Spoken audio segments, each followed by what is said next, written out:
안녕하세요. 저는 시모의 시집살이와 남편의 외도 콤보를 겪고 이혼한 30대입니다. 제 인생에서 이혼이라는 장르가 생겨날 것이라고는 생각해 본 적이 없었는데요. 정신을 차려보니 이혼녀가 되어 있네요. 그 과정은 아픔도 있었지만 후회 없이 시원하게 할 말은 한 것 같습니다. 이혼 후에 제 할 일 잘하면서 행복하게 살고 있네요. 사람 앞날 아무도 모른다더니 그 말이 딱 맞는 것 같아요. 남편을 처음 만났을 땐 제가 그 사람과 결혼을 하게 될 줄도 이혼을 할 거란 것도 몰랐으니까요. 남편과 처음 만난 곳은 제가 일을 하고 있던 가게였어요. 저는 작은 베이커리 가게에서 노하우를 배우며 일을 하고 있었어요. 남편은 그곳의 단골 손님이었어요. 하루가 멀다고 가게에 오는 남편과 자연스럽게 얼굴을 익히게 되었고 반갑게 인사 정도 나누게 되었죠. 그러다 제가 개업을 하며 가게를 그만두게 되었어요. 더 이상 그 사람을 보지 못하겠구나 했는데 어느 날부터 제가 개업한 가게로 찾아오기 시작했어요. 그런 그의 행동을 보며 어렴풋이 제게 관심이 있음을 느꼈어요. 얼마 후 남편이 고백을 했고 연애와 결혼으로 이어졌어요. 결혼을 준비할 당시 남편은 누구나 들으면 알만한 대기업을 다니고 있었는데 시모는 그 아들을 무척이나 자랑스러워했어요. 그리고 대기업에 다니고 있는 잘난 아들과 작은 가게를 하는 제가 어울리지 않는다고 생각하는 것 같았어요. 매출부터 가게 평수 등 여러 가지를 자세히 묻고 난 후 굳어버린 표정을 보는데 모를래야 모를 수가 없었죠. 그런 상황을 겪고 나니 그 사람을 사랑하지만 결혼을 하는 것이 맞는지 고민이 되기 시작했어요. 결혼을 밀어붙이는 그 사람 때문에 마지못해 결혼을 허락하는 시모의 결정이 마음에 걸렸어요. 있잖아, 이 결혼 생각 좀 더 해봐야 할 것 같아. 뭐? 왜? 혹시 우리 엄마 때문에? 솔직히 말하면 맞아. 어머님이 나 탐탁치 않아 하시는 것 같은데 아무리 자기를 사랑해도 그런 결혼은 하고 싶지 않아. 나도 내가 하는 일에 자부심이 있는 사람인데 어머님은 그런 내가 자기한테 한참 모자란다고만 생각하시니 앞으로 이어질 일들이 너무 걱정돼. 아니야, 자기야. 물론 자기 말대로 우리 엄마가 처음에 좀 부족하다고 생각했던 건 맞는데 내가 자기에 대해 잘 이야기했더니 좋게 다시 생각하는 듯 했어. 내가 그런 일로 자기는 마음 상하는 일 없도록 할게. 그러니까 우리 엄마 생각은 하지 말고 나만 믿고 결혼해. 자기 마음은 잘 알겠는데 그래도 생각 좀 해볼게. 생각을 좀 해보자는 저의 말에 남편은 더 적극적으로 구애를 했고 그 애틋한 마음을 믿고 결혼까지 하게 되었습니다.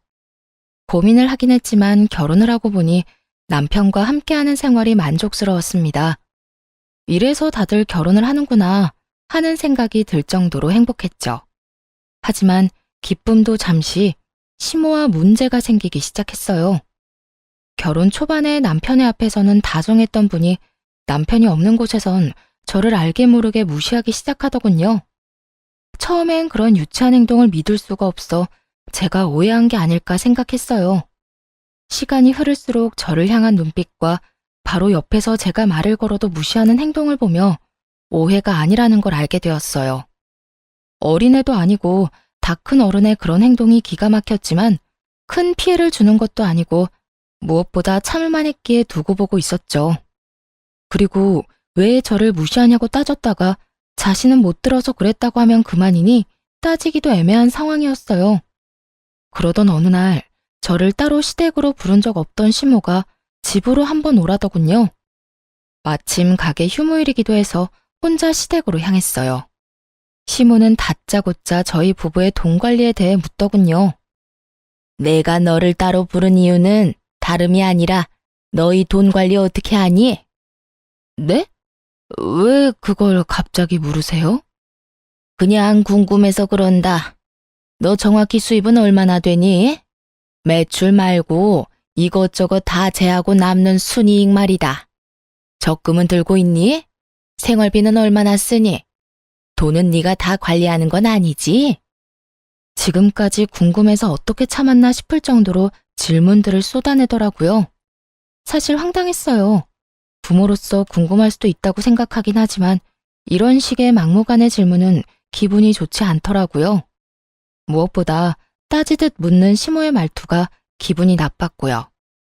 제가 선뜻 아무런 대답도 하지 않자 시모는 그럴 줄 알았다는 듯 언성을 높이며 저를 남편의 돈으로 사치나 부리는 여자로 몰아가더군요. 내가 너 이럴 줄 알았어. 너 우리 아들이 벌어다 준 돈 막 쓰고 살지?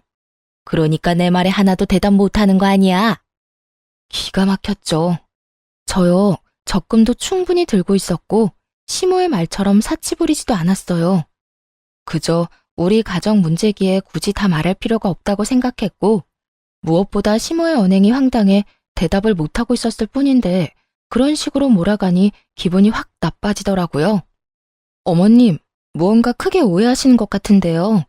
어머님이 생각하는 것처럼 남편 돈만 쓰면서 살고 있지 않아요. 물론 생활비는 공동 돈에서 쓰지만 저나 그이나 서로 필요한 물건은 각자 번 돈으로 알아서 사고 있어요. 물론 적금도 충분히 들고 있고요. 그런데 아까 내가 물을 땐 왜 아무 말도 안 했니? 그거야, 저희는 이제 성인이고 돈 관련 문제는 저희 두 사람이 알아서 할 문제인데 굳이 다 말씀드려야 하나 싶어서 아무 말도 안 했던 것뿐이에요. 어머님께서 갑자기 그런 질문들을 하시니 당황하기도 했고요. 저는 충분히 잘 설명했다고 생각했는데 시모는 제 말을 제대로 듣지도 이해하지도 못한 듯 했어요. 제 말이 끝나자마자 불같이 화를 내더군요. 너 지금 말 다 했니? 정말 말 웃기게 하는구나. 네 남편이기 전에 내 아들이다. 그런 귀한 내 아들이 힘들게 번 돈 어디에 어떻게 쓰는지 엄마가 궁금할 수도 있는 거야. 그러니 당연히 대답해줘야 할 거 아니야. 막무가내로 대답할 것을 요구했고 이때 저는 앞으로의 원만한 결혼 생활을 위해서라도 확실하게 짚고 넘어가야 한다고 생각했어요. 웬만하면 좋게 넘어가고 싶었지만 여기서 지고 들어가면 앞으로도 우리 부부 생활의 모든 부분을 간섭하실 것이 분명해 보였으니까요. 결혼 전까지는 어머님의 아들이기만 했지만 이제 제 남편이기도 하죠. 시기상으로 따지면 어머님 아들이 먼저겠지만 중요한 걸로 따지면 이젠 그렇지도 않고요. 다시 한번 말씀드리는데 생활비, 제 수입, 남편의 월급 그 모든 건 저희 부부의 일이고 일일이 어머님께 다 말씀드릴 필요 없다고 생각해요.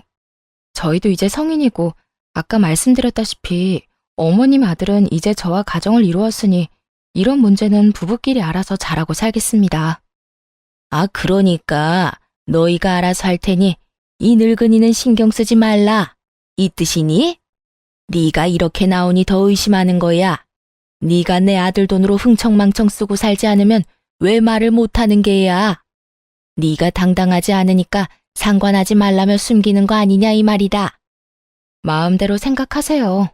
어차피 제가 뭐라고 하든 그대로 믿지도 않으실 거잖아요. 시모는 며느리가 자세히 이야기하는 대신 우리 일에 간섭하지 말라고 하니 저를 당신 아들 돈이나 흥청망청 쓰는 여자로 몰아갔어요. 시모는 화가 많이 난 듯 했지만 그러거나 말거나 그냥 무시하고 집으로 돌아왔어요. 저 역시 화가 많이 난 것은 마찬가지였으니까요. 결혼할 당시 양가에서 받은 도움도 없었고 그렇다고 남편보다 부족하게 결혼 준비를 한 것도 아니었어요. 그런데 시모는 저희 결혼에 자신이 아주 큰 도움을 주었으며 저는 맨몸으로 시집와 남편 돈이나 탐하는 사람으로 대하고 있었죠. 저희 부부의 돈 관리에 대해 알고자 하는 그 마음이 이해가 되지 않았어요. 그날 밤 저 혼자 해결할 수 있는 문제가 아니라고 생각하고 남편에게 그날의 일을 모두 알렸어요. 여보, 어머님이 오늘 나를 집으로 따로 부르시더니 내 수입부터 시작해서 우리 돈 관리는 어떻게 하고 있는지 물으셨어. 내가 너무 당황해서 아무 대답도 못하고 있으니까 나보고 뭐라고 하신 줄 알아? 당신이 벌어다 준 돈 흥청망청 쓰고 있는 거 아니냐고 오해하고 버럭 화를 내시더라니까. 그래? 별일도 아닌데 그냥 대답 좀 해주지 그랬어. 괜히 엄마 기분만 상하게 만든 거 아니야? 당신 말대로 별거 아닌 문제일 수도 있지만 별거인 문제가 될 수도 있어. 엄연히 우리 가정일인데 어머님 기분 상할까봐 일일이 다 보고하면서 간섭받으면서 살 거야? 지금 이 상황 당신이 생각하는 것만큼 간단한 문제가 아니라고. 나는 모르겠으니까 당신이 알아서 해. 당신이랑 엄마 사이에서 귀찮아지는 거 딱 질색이야. 그러니까 당신이 알아서 하고 나한테는 아무 말 하지 마. 남편은 알아서 하라며 이 일에서 슬그머니 발을 빼버리더군요. 해결은 못해줄 망정 피하려고만 하는 남편을 보며 자신이 당해보지 않아 저런 식으로 행동할 수도 있겠다 싶었어요. 그래서 친정엄마께는 죄송하지만 모든 사실을 알려드리며 도움을 청했어요. 며칠 뒤 엄마는 저녁 식사를 하자며 저희를 부르셨죠. 그리곤 준비하신 말을 꺼내놓으셨어요. 저기, 우리 사위는 연봉이 얼마나 되나? 뭐 대기업 연봉이 높으니 우리 딸 굶기지는 않을 만큼 버는 건 알긴 하지만 요즘 워낙 경기가 좋지 않아 내가 걱정이야. 희망퇴직 이런 거 하라고는 안 해? 그리고 혹시 돈 관리는 누가 하는지도 물어봐도 될까? 아니, 혹시 우리 딸이 생활비 눈치 보고 사는 건 아닌가 걱정이 돼서 말이야. 엄마는 시모가 내게 그랬던 것처럼 돈에 관한 질문을 했어요. 남편은 그런 엄마의 끝없는 물음에 크게 당황하는가 싶더니 주섬주섬 대답을 하더군요. 그렇게 불편한 저녁 식사 시간이 끝나고 남편은 그런 간섭이 상대방에게 얼마나 무례하고 곤란한 일인지 뒤늦게 깨달은 듯 했어요. 집으로 돌아오자마자 시모에게 전화를 걸었으니까요. 엄마, 앞으로 집사람한테 생활비 수입같이 돈 관련 이야기는 묻지 마. 갑자기 그 이야기는 왜 꺼내? 무슨 일이 있었니? 왜 이러긴. 진작 말해야지 했는데 오늘 했어야 이야기하는 것뿐이야. 엄마는 그저 궁금해서 물어봤을지 몰라도 듣는 사람은 얼마나 기분 나쁘고 곤란하겠어? 그냥 궁금해서 그랬지. 우리 아들이 얼마나 버는지, 우리 며느리 가게는 어떤지 하고. 엄마가 궁금해하는 걸 이해 못하는 건 아닌데 입장 바꿔서 장모님이 나한테 그런 식으로 일일이 간섭한다고 생각해봐. 그러니까 앞으로는 그런 건 묻지도 궁금해하지도 말아요. 우리가 알아서 다 잘하고 있으니까. 남편은 단호하게 시모의 간섭을 막아버렸고 아들에겐 상냥하게 그저 궁금해서 그랬다며 앞으로 그러지 않겠다던 시모는 저에겐 180도로 태세를 바꿔 본격적으로 트집을 잡기 시작했어요. 온갖 트집 중에 가장 짜증이 나는 건 제가 입고 들고 신는 것에 관한 것이었어요. 결혼 전부터 입던 옷을 입어도 내 아들 돈으로 산 것이 아니냐며 시비를 걸더군요. 예, 그거 못 보던 옷인데 혹시 우리 아들 돈으로 산 옷이니? 알아서 잘한다더니 그렇게 비싼 옷이나 사서 언제 돈 모으려고 그러니? 어머님, 이거 제가 결혼 전에 큰 마음 먹고 산 옷이에요. 그걸 어떻게 믿니? 이번에 새로 사고 처녀 때 산 옷이라고 우기면 내가 알 방도가 없지 않니? 저요, 결혼하고 남편 돈으로 옷 한 벌 산 적이 없어요. 그렇게 정 믿업지 않으시면 처녀 때 이 옷 입고 찍은 사진 있으니까 보여드릴게요. 그것도 못 믿으시겠으면 어머님 아들한테 물어보시고요. 궁금해하길래 대답해준 것뿐인데 이런 제 대답에 혀끝을 차며 버르장머리를 운운하기 시작했어요. 이것 봐라. 어쩌면 저렇게 말대꾸를 쫑알쫑알 해대는 건지. 하여튼 요즘 것들은 이렇게 버르장머리가 없다니까. 아니, 네가 좀 특출나게 그런 거니? 어른 말에 한마디도 안 치고 말 대답하는 거 말이다. 어떻게 넌 내 말에 그냥 네라고 대답하고 넘어가는 일이 없어? 그거야, 어머님이 제가 네 하고 대답하도록 말씀하시지 않잖아요. 걸어오는 말들이 대답이 필요한 것들인데 제가 기계도 아니고 앞뒤 맞지 않게 네네만 할 수는 없잖아요. 그냥 고분고분하게 대답만 하길 원하시면 그런 질문을 해주세요. 그러면 저도 편하고 좋죠?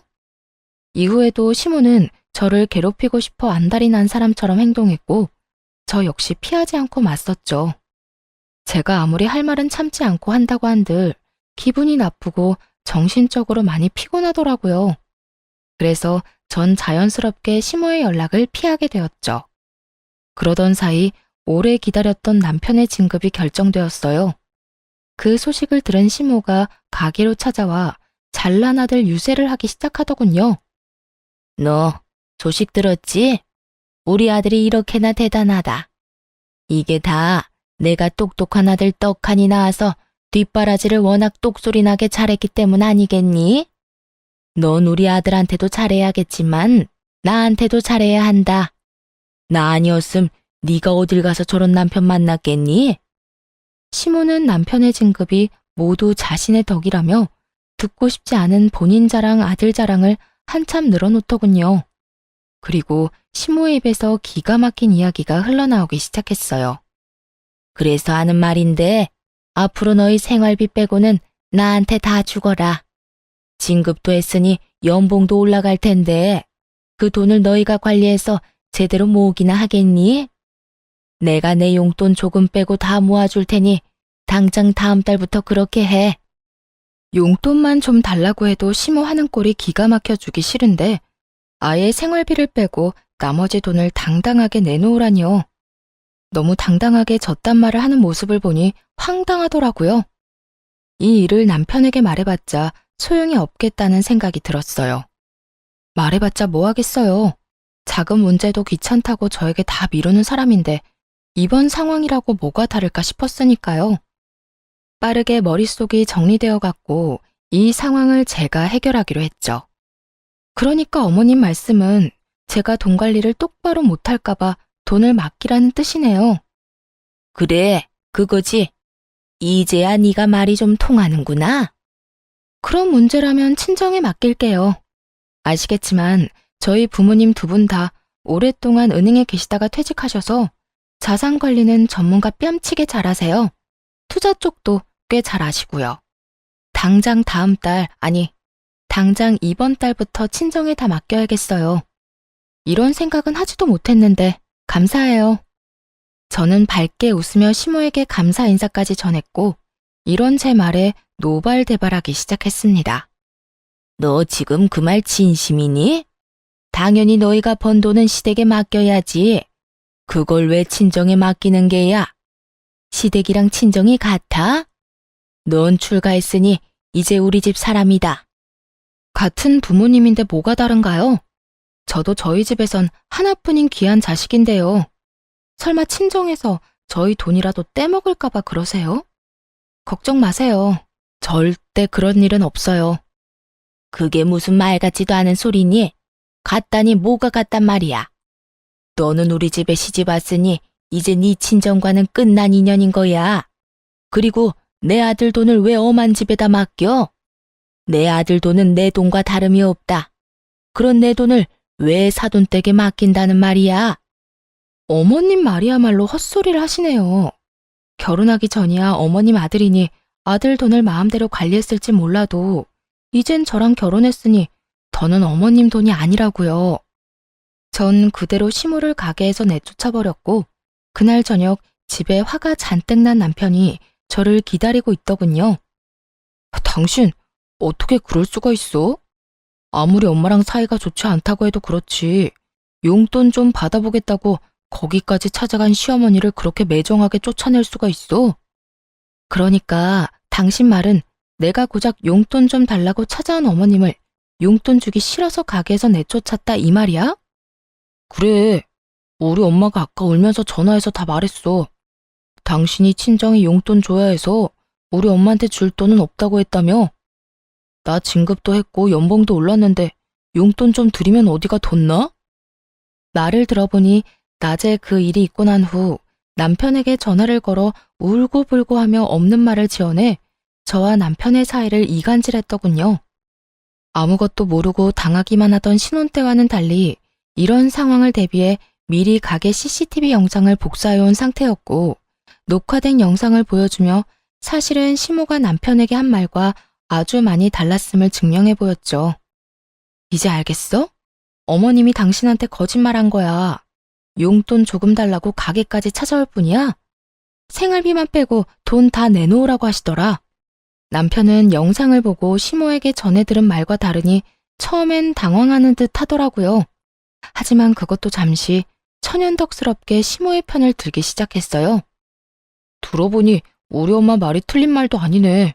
뭘 그렇게까지 싸웠어? 그냥 엄마가 하자는 대로 하면 안 돼? 우리 엄마가 우리 편하게 돈도 관리해주고 알아서 투자도 해준다잖아. 우리한테 나쁜 일도 아닌데 왜 이 난리인지 모르겠다 정말. 정말 모르겠는 사람이 누군데 아무렇지 않게 말하는지 이해가 되지 않았어요. 시모가 투자 전문가도 아니고 시모에게 돈을 맡기는 것을 왜 이리도 당연하게 생각하는 것인지 여러분께서는 이해가 되시나요? 제 머리로는 도무지 이해가 되지 않았지만 남편과 시모의 말도 안 되는 논리에 따라주기로 했죠. 아, 그래? 그러면 당신 월급은 어머님한테 맡겨. 내가 번 돈은 우리 엄마한테 맡길 테니까. 그러면 공평하지? 뭐라고? 당신이 번 돈을? 그래. 당신은 당신 엄마한테 월급 맡겨. 난 내 수익 우리 엄마한테 맡길 테니까. 왜 진작 이 생각을 못했나 모르겠네. 큰 소리 날 것도 없이 각자 번 돈은 각자 부모님께 맡기면 깔끔한 일이잖아. 앞으로 이렇게 하자. 그러면 됐지? 제 말이 끝나자 남편은 그건 절대 안 된다며 난색을 보이더라고요. 당시 제가 운영하는 가게의 레터링 케이크와 수제 쿠키가 인기를 얻어 주문이 밀린 만큼 바빠졌고 자연스럽게 매출이 많이 올라 저의 수익이 남편의 월급을 넘기는 달이 많아지고 있었기 때문이었죠. 자신이 버는 돈을 시댁에 맡기는 것은 괜찮지만 나날이 늘어가는 제 수익을 친정에 맡기는 것은 싫었던 것이었어요. 당황한 남편은 속사포 랩을 하며 생각해보니 제 말이 다 맞는다며 변명을 하기 시작했어요. 그건 안 돼. 그게 얼만데 그걸 남을 맡겨? 남? 지금 우리 부모님을 남이라고 한 거야? 아니, 그게 아니라 생각해보니 당신 말이 다 맞는 것 같다고. 우리가 어린애도 아니고 우리 돈은 우리가 관리해야지.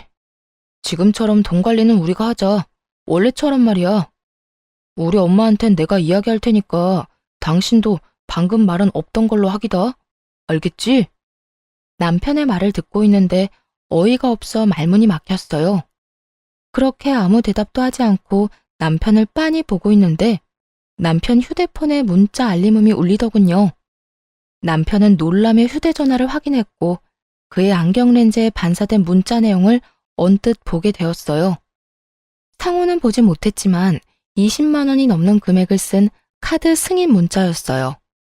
순간 뭔가 기분 나쁜 예감이 저를 스쳤죠. 남편에게 문자가 온 것이라면 남편의 카드를 썼다는 것일 텐데 남편은 저와 이야기를 나누고 있었으니 그 어떤 것도 결제할 틈이 없었죠. 거기에다 자동 결제라 하기에도 저녁 10시가 넘은 시간이라 그 시간에 자동 결제가 될 일도 없었고요. 카드 승인? 당신 카드 잃어버렸어? 당신은 지금 나랑 이러고 있는데 무슨 카드 승인 문자가 와? 나는 혹시나 하는 마음에 남편에게 물었고 크게 당황하는 듯 하다가 대답하더군요. 잃어버린 게 아니라 엄마한테 꼭 필요한 거 있으면 쓰시라고 한 장 줬어. 뭐? 카드를 어머님 드렸다고? 비상용으로 혹시나 해서 줬는데 오늘 쓸 일이 있었나 보네. 당신 기분 나쁜 거 아니지? 우리가 따로 용돈을 드리고 있는 것도 아니고 이 정도는 할 수 있잖아.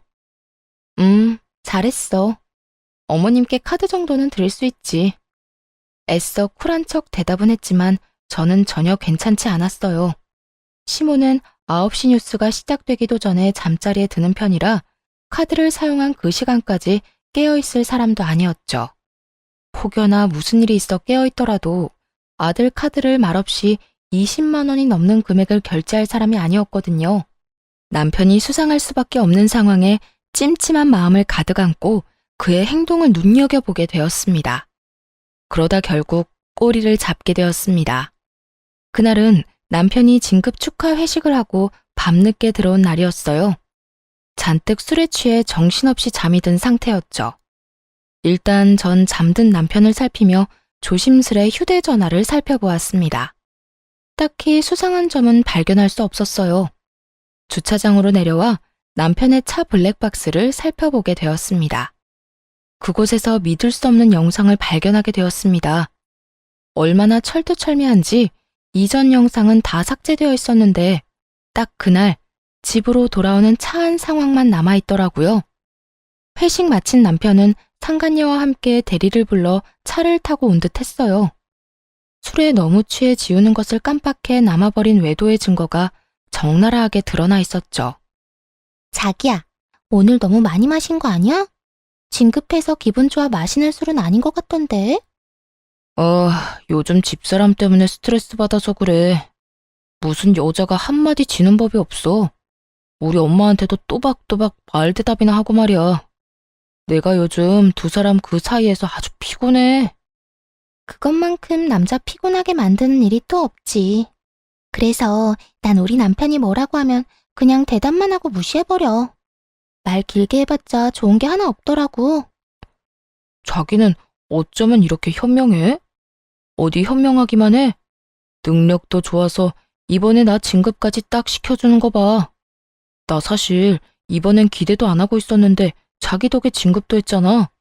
자기야, 정말 고마워. 내가 앞으로 더 잘할게. 남편은 술에 취해 건들대면서도 상간녀를 바라보는 눈빛만은 꿀이 뚝뚝 흘러내릴 것 같더군요. 상간녀 역시 그런 남편을 웃으며 바라보았고요. 으이구, 그러다 이혼하고 나하고 살겠다고 그러겠다. 혹시나 해서 또 이야기하지만 난 이혼할 생각 전혀 없어. 그러니까 자기도 이혼 생각은 하지도 마. 걱정하지도 마세요. 나도 이혼할 생각은 없고 혹시나 이혼하더라도 자기한테 같이 살아달라고 떼쓰지 않을 테니까. 그냥 지금처럼 내 곁에만 있어줘도 난 만족해. 그래, 우리 지금처럼 서로 즐기면서 잘 지내자. 그게 현명한 거야. 나중에 들어보니 상간녀는 같은 회사에 다니는 직장 상사였어요. 나이도 남편보다 5살 많더라고요. 그렇게 자랑스러워하던 진급도 상간녀가 힘써준 덕분이었어요. 상간녀도 유부녀로 두 사람은 이혼 생각은 전혀 없이 그저 그 관계를 유지하며 즐기는 사이였어요. 영상을 보는데 큰 벽돌이 뒤통수를 내리 찍는 것 같은 충격이 느껴졌습니다. 남편을 의심하며 지내는 며칠 동안 어쩌면 외도라는 최악의 상황을 각오하긴 했지만 그 장면을 제 두 눈으로 보고 듣는 것은 예상보다 더 충격적이었어요. 그때까지만 해도 남편에 대한 사랑하는 마음이 남아있었기에 배신감에 손이 떨리고 하염없이 눈물이 흐르기 시작했습니다. 남편의 외도 사실을 알게 된 저는 이혼을 결심하게 되었고 우리가 함께했던 신혼집에서의 제 짐도 정리하기 시작했습니다. 두 사람을 한 번에 묶어서 보내버릴 그날을 준비했습니다. 결전의 그날, 전 제 옷 중에 가장 화려하고 예쁜 옷을 입고 어려 보이게 화장도 하고 남편 회사로 향했어요. 점심시간으로 붐비는 회사 로비에서 두 사람을 기다렸죠. 멀리서 상간녀가 걸어 나오더라고요. 영상 속에서 보고 또 보았던 상간녀의 앞으로 걸어가 길을 막아섰고 저를 이상한 눈으로 보는 상간녀에게 다른 사람이 다 들을 수 있게 큰 소리로 말해주었어요. 내 남편이랑 지금까지 즐거웠니? 아니, 능력이 얼마나 좋으면 그 힘으로 내 남편 진급까지 시켜준 거야? 뭐, 나 좋으라고 시켜준 진급은 아니겠지만 그래도 고맙단 인사는 해야 할 것 같아서 말이지. 여러모로 참 고마워. 제 말을 들은 상간녀는 그제야 제가 누구인지 알아챈 듯했고 얼굴이 순식간에 붉어지기 시작하더군요. 전 그런 상간녀가 대답할 틈도 없이 준비한 다음 말을 이어나갔어요. 들어보니 이혼할 마음은 없는 것 같던데. 난 이혼할 예정이니까 넌 네 가정 잘 지키면서 내 남편이랑 편하게 만나. 둘 다 유부남 유부녀인 것보다 한 명이 혼자면 두 사람이 좀 더 편하게 만날 수 있지 않겠어요? 그게 무슨 말이에요. 사람 착각한 모양인데 난 당신 남편이 누군지도 모르고 불륜이나 저지르는 그런 파렴치한 사람 아닙니다. 남의 회사 와서 소란이나 피우고 무슨 짓이에요? 죄 없는 사람 잡지 말고 똑바로 알아보세요. 당황해하는 표정을 숨기지도 못하면서도 뻔뻔하게 사람을 잘못 봤다며 발뺌을 하더라고요. 그 순간 상간녀의 휴대전화기가 울리기 시작하고 멀리서 휴대전화를 얼굴에 대고 해맑게 걸어오는 남편을 발견했죠. 저는 직감적으로 남편의 전화 상대가 상간녀임을 알아차렸고 상간녀의 손에서 요란하게 울고 있는 휴대전화를 낚아채 전화를 받았어요. 자기 어디야? 밥 먹으러 갔어? 어딘지 알려주면 나도 그리로 갈게. 우연인 척하고 같이 먹으면 되잖아. 그때까지도 제발 아니길 바랬지만 역시나 그 전화는 남편의 전화였고 아무것도 모르는 남편의 목소리는 참 해맑더군요. 전 그런 남편을 향해 손을 흔들며 큰 소리로 이렇게 말해주었어요. 네 자기 여기 있어. 멀리서 찾지 말고 이리로 와. 나랑 이야기 나눈다고 아직 식당은 못 갔거든. 남편은 그제야 저를 발견했고 해맑던 얼굴은 순식간에 웃음기를 잃고 달려오더라고요. 이 흥미진진한 상황에 점심을 먹으러 가던 주변 사람들의 모든 시선이 저희 세 사람에게 집중되었고 그 최고의 타이밍에 남편에게 준비한 말을 해주었어요. 당신 여기 어떻게 왔어? 이게 무슨 일이야? 무슨 일이긴 당신 바람 피우다 나한테 딱 걸린 상황이지. 그래서 하는 말인데 우리 이혼해. 나는 당신 같은 인간이랑 더는 살고 싶지 않아서 말이야. 바람이라니? 아니야, 오해라고. 일단 내 이야기 좀 들어봐. 이런 식으로 이혼하자고 하는 법이 어딨어. 그것도 사실도 아닌 일로 오해해서 말이야. 오해? 오해 좋아한다. 이걸 보고도 어디 당신들 입에서 오해라는 말이 나오는지 보자. 모든 것이 들통나고도 오해라며 뻔뻔스럽게 나오는 두 사람에게 전 그날 녹화된 블랙박스 영상을 틀었습니다. 수많은 사람들이 가던 길을 멈추고는 숨죽이고 우리의 대화를 듣게 되었죠. 그 대화 내용은 로비에 가득 차게 되었죠. 이걸 어떻게... 여보, 나 바람 피운 건 맞는데 당신이랑 이혼할 생각은 없어. 여기 내 회사야. 여기서 이러면 나랑 이 사람이랑 앞으로 회사 생활 어떻게 하라고. 우리 일단 여기서 나가서 이야기하자. 어? 그래요. 일단 나가서 이야기해요. 나가서 제가 무릎을 꿇고 빌든 뭘 하든 하라는 대로 다 할 테니까 일단 나가서 이야기하자고요. 야, 너희들 진짜 웃긴다. 너희가 이혼할 생각이 없으면 나는 이혼도 하면 안 돼? 양심이라는 게 없니? 그리고 내가 어디에서 무슨 말을 하든 그건 내 마음이고 난 내 뜻대로 할 거야. 내가 지금 이 상황에 너희 두 사람 회사 생활까지 걱정해주면서 말 가려하게 생긴 것 같아? 손댈 가치도 없어 보여서 좋은 말로 해주니까 내가 만만해? 저는 악다구니를 쓰며 두 사람을 향해 소리를 질러버렸고 두 사람은 아무 말도 못하고 고개만 푹 숙이고 있었어요. 저희 목소리에 사람들은 점점 더 모이기 시작했고 남편은 저라도 붙잡아야겠다는 생각이 들었는지 매달리기 시작했어요. 여보, 내가 정말 잘못했어. 잠시 어떻게 됐었나 봐. 그런 짓을 하면 안 되는 거였는데. 회사 일로 이런저런 일 상의하다 보니까 그렇게 됐어. 앞으로 다신 이런 일 없도록 할 테니까 한 번만 나 용서해주라. 내가 당신 없이 어떻게 살아. 나 당신 여전히 사랑해. 어떻게 살긴 능력 좋고 현명한 저 여자랑 즐기면서 잘 살면 되지. 어찌되었든 난 내 할 말 다 끝났어. 더 할 말 있으면 법원에서 판사님한테 말해. 그렇게 뒤돌아 나오는데 상간녀가 무릎을 꿇고 빌기 시작하더라고요. 저기요. 제가 정말 죄송합니다. 남편분과는 다시는 만나지 않겠습니다. 제가 이렇게 빌 테니까 제발 제 남편에게만 알리지 말아주세요. 저 정말 이혼만은 절대 하고 싶지 않아요. 정말 웃기지 않나요?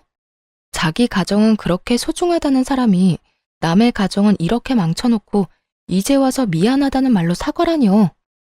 상간녀는 바닥에 머리를 숙이며 저에게 울고불고 하며 매달렸고 전 그런 상간녀를 내려다보며 말해줬어요. 와, 이거 진짜 웃긴 년일세. 남의 가정은 이딴 식으로 다 망가뜨려 놓고 네 가정은 행복하길 바래? 그렇게 네 가정이 소중했으면 애초에 이런 짓을 하지 말았어야지. 제발요. 제발. 정말 이혼까지 생각한 만남도 아니었다고요. 그저 가끔 밖에서 따로 시간 보내고 일 이야기 좀 나눈 것 뿐이라고요. 그러니까 제발 제 남편에게만은 말하지 말아주세요. 말했지? 네가 이혼을 한다 만다 결정할 문제가 아니라고. 이거나 너도 할 말 있거든. 변호사 데리고 와서 법원에서 이야기해. 그 더러운 손 내 몸에 대지 말고. 전 끝까지 제 바지가랑이를 붙잡고 늘어지는 상간녀를 뿌리친 채 그대로 친정에 왔습니다. 놀란 친정 부모님께는 그간의 일들을 조목조목 말씀드렸어요. 친정 부모님께 극진한 케어를 받으면서 이혼을 진행하게 되었어요. 전 당연히 유리한 재산 분할과 함께 두 사람에게 위자료를 받고 깔끔하게 이혼할 수 있었죠. 전 남편과 상간녀는 불륜 관계를 비롯해 진급에도 상간녀의 과한 개입이 있었음이 밝혀지며 둘 다 사이좋게 회사에서 쫓겨나고 말았죠. 제가 집으로 보내버린 소장을 상간녀의 남편이 발견하게 되며 상간녀 역시 외도 사실이 드러나 이혼을 당했다고 하더군요. 그리하여 전 남편 역시 상간녀 남편에게 위자료를 주게 되었고 그렇게 두 사람은 이혼을 하며 두 번의 위자료를 주느라 거지가 되었다고 합니다. 그렇게 그 지독한 인연도 끝이라고 생각했는데 전 시모가 가게로 찾아왔더라고요. 급한 일이 있는데 전 남편이 연락이 안 된다고 말이죠. 너는 왜 전화를 안 받니? 여긴 무슨 일이세요? 내 말 안 들리니? 왜 전화 안 받았냐고 내가 물었지 않니? 몇 번을 전화했는데 어떻게 단 한 통을 안 받을 수가 있냔 말이야. 내가 굳이 그쪽 전화를 받아야 하는 이유라도 있나요? 이제 그럴 이유가 없다고 생각하는데요. 뭐? 그쪽? 너 진짜 어디 아프니? 아무리 너랑 내가 사이가 좋지 않다고 해도 그게 며느리가 시어미한테 할 말이라고 생각하는 거니? 에휴, 다 됐고. 내 아들 요즘 무슨 일 있니? 왜 연락이 안 돼? 담보대출 이자 갚아야 하는 날은 지났는데 연락은 안 되고. 계속 연체 연락이 오니 내가 여러모로 불안해서 이렇게 왔다. 우리 아들 회사 출근은 했니? 들어보니 전 시모는 제가 전 남편과 이혼했다는 사실을 모르는 듯 하더군요. 그리고 급히 돈 쓸 일이 있다며 돈을 빌려갔다고 해요. 다름 아닌 전 시댁집을 담보로 받은 대출이었죠. 금방 갚겠다던 전 남편은 돈은 고사하고 연락도 되지 않는 상황이고요. 그 순간 갑자기 블랙박스 영상 속에서 보았던 두 인간들의 대화가 생각났죠. 자기야, 나 돈 좀 빌려줄 수 있을까? 돈? 무슨 돈? 무슨 일 있어? 돈 필요한 일이 좀 있어서. 저번에 이야기했지만 알다시피 우리 친정엄마가 아파서 내가 돈 나갈 일이 많았잖아. 우리 남편은 내 돈으로 친정 뒷바라지 하는 건 꿈에도 모르니까 이때까지 모은 돈 얼마나 되냐고 묻더라고. 모은 돈이 하나도 없다는 말이 안 나와서 대충 얼버무리긴 했는데 아무래도 조만간 통장 보자고 할 것 같아서. 그래? 그러면 일단 내가 좀 알아볼게. 나도 당장은 돈이 없고 우리 엄마한테 물어보고 빌려줄게. 정말? 자기 최고다 진짜. 내가 이자까지 쳐서 꼭 갚을게. 금방 갚겠다던 그 돈은 결국 받지 못한 모양이더군요. 그럴 수밖에 없는 상황이기도 했겠죠.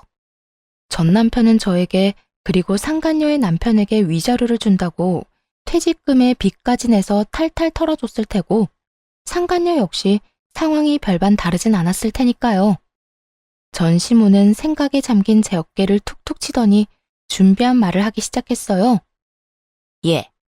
예, 무슨 생각을 그렇게 하는 거야? 너 돈 좀 있지? 일단 나 돈 좀 보내다오.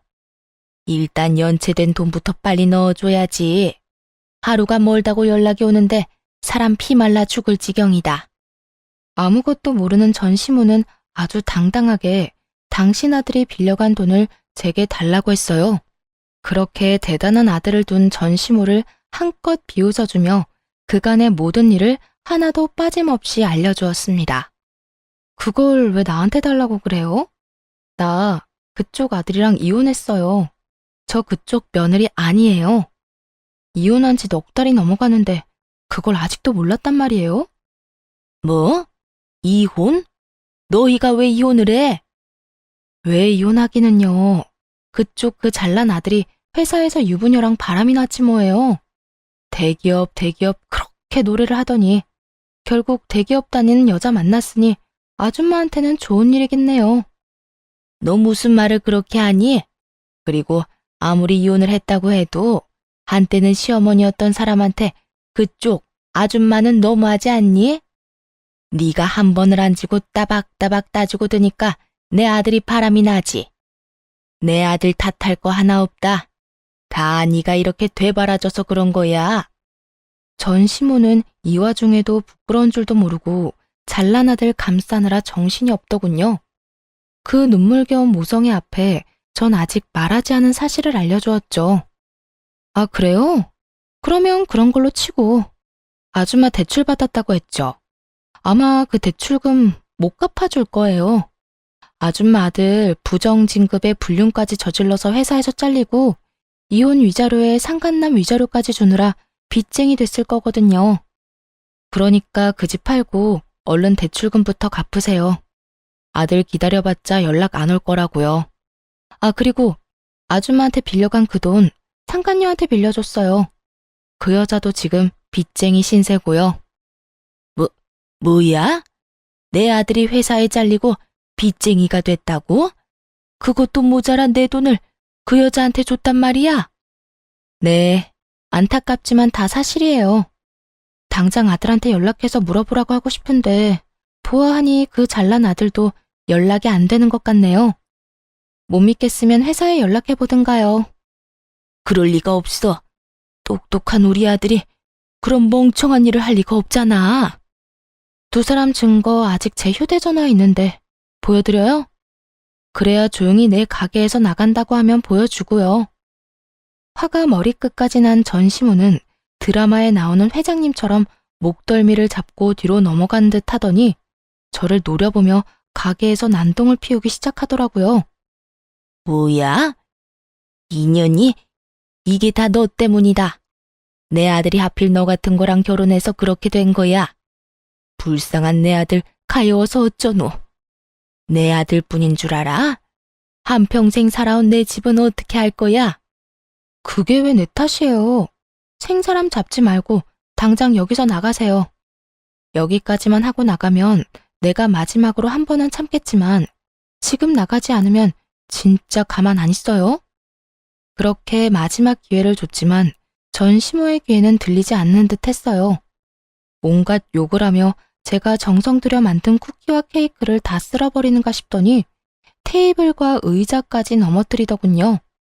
거기에다 예약을 받아 곱게 포장해 놓은 케이크까지 다 바닥으로 떨어뜨려 엉망이 되어 버렸고요. 독한 년, 네가 그렇게 지독하게 구니 우리 착한 아들이 기가 눌려서 오만 여자한테 눈길을 준 거 아니냐 이 말이다. 내 아들을 그 꼴로 만들어 놓고 넌 이렇게 잘 먹고 잘 살려고 했어? 그렇게는 못 두지. 내가 그 꼴을 보고만 있을 것 같아? 정신 좀 차리세요. 아줌마 아들이 바람을 피운 건 나 때문이 아니라 아줌마 아들이 그런 인간이라 일어난 일이에요. 회사에서 잘린 것도 빚쟁이가 된 것도 다 아줌마 아들 탓이고 다 아들을 그따위로 키운 아줌마 탓이라고요. 전 이렇게 고함을 질러주며 전 시모를 끌어다 가게 밖으로 내쫓아버렸고 경찰에 신고를 해버렸죠. 예전의 관계를 생각하며 전 시모의 만행을 그냥 넘길 만큼 마음이 너그러운 사람이 아니었어요. 사실 전 시모와의 정은 쌓인 적도 없었지만요. 그렇게 전 경찰에게 가게에서 난동을 부린 모든 장면이 담긴 CCTV 녹화 파일을 넘겨드렸고 전 시모가 망가뜨린 제품을 비롯한 모든 것들을 청구해 다 받아냈죠. 전 시모는 제가 그렇게까지 나올 것이라 생각하지 못했는지 저에게 전화가 와서 화를 내긴 했지만 그대로 차단해버렸습니다. 그 이후 다시 연락을 한다거나 찾아오는 일은 없었어요. 시간이 지나 건너 들려오는 소문에는 전 남편과 상간녀는 빚쟁이가 되어 하루살이 신세를 면치 못하고 살아가고 있다고 했어요. 그렇게 그 소식을 마지막으로 지긋지긋한 전 남편 그리고 그 가족과의 인연의 끈도 끊어지게 되었습니다. 전 좀 더 좋은 곳으로 가게를 옮겼어요. 새로운 곳에서도 다행스럽게도 자리를 잘 잡고 잘 지내고 있어요. 일이 많아 돈을 많이 버는 것이 좋긴 하지만 아무래도 그만큼 몸이 힘들기에 하루에 정해진 양만 판매하고 나머지 시간은 레시피 개발이나 휴식을 하며 시간을 보내고 있는 요즘이에요. 아직 누군가를 연애를 하거나 다시 결혼을 할 마음은 없어요. 아무래도 믿었던 사랑하는 사람의 배신이 가장 힘들었지만 전 시모에게 온갖 트집 잡히며 시달린 것도 큰 스트레스였거든요. 물론 모든 시어머님이 그런 것도 아니라는 것도 알고 모든 남편들이 그런 것이 아니란 걸 잘 알고 있습니다. 그럼에도 한동안은 남을 사랑하는 대신 저를 사랑하며 지내고 싶은 마음이 더 큰 상태랍니다. 이렇게 지내다 좋은 사람이 나타난다면 다시 새 출발할 생각이 들게 될까요? 지금은 저를 위한 이 생활이 너무나도 평온하고